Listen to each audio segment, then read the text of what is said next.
kino nkiyimirirako nga nkirinako obukakafu. Allah yennyini eyagamba nti mbakkiriza okuwasa abakyala babiri, okuwasa abakyala basatu, okuwasa abana, yali alina ekinene kyaziyiza n'agamba kale mugende muwasi.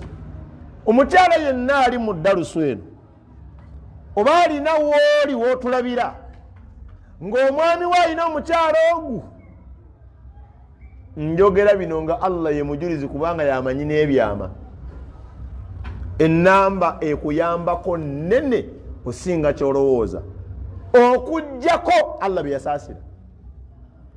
Nkiddamu bwabeera okibanga tulina abasajja 10 abalina omukyala omu, abasajja 9 to maintain that one wife, benda abasajja 9 benzi okukuma omukyala omu. Omusajja omu 1% yayimiridde ku mazima naga nti ayi Allah kangume n'omukyala wange ono. Gwewerabidde nti abakyala mutuleka mu game nga ffe twagala game nga mumuvuddemu. You go out of the game every month for 7 days. Out of the game. You cannot go every day, every week. You cannot do it. Ate ffe Allah yatukola wobanga oli mulamu, you can go every after minute.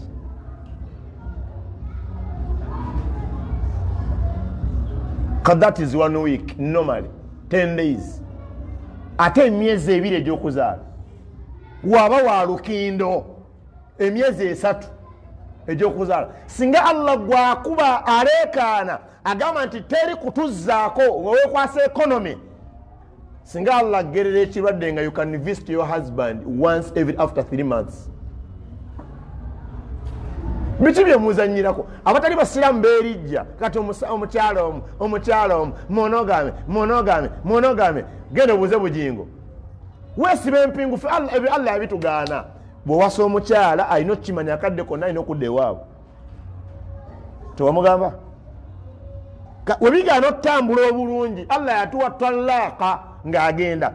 Webigaana okutambula obulungi Allah yawa abakyala okutweyambulula kati wayinta haji ngende ng'agenda. Allah yatukkiriza okubazzaako abakyala abalala mu ddiini y'abatali basiraamu.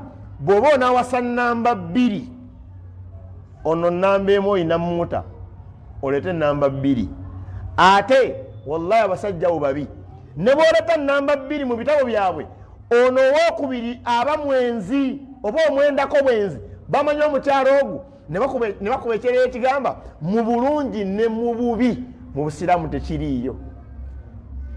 Ffe tuwangaala ekingatta wakati wange n'omukyala love, care, ibaada. Ekigatta ne muganda omusaayi ne bwakola ebyenkana wa Allah gati yunga oluganda. Omukyala ekimugatta mu kasolya kamu ne bba love, care, ibaada.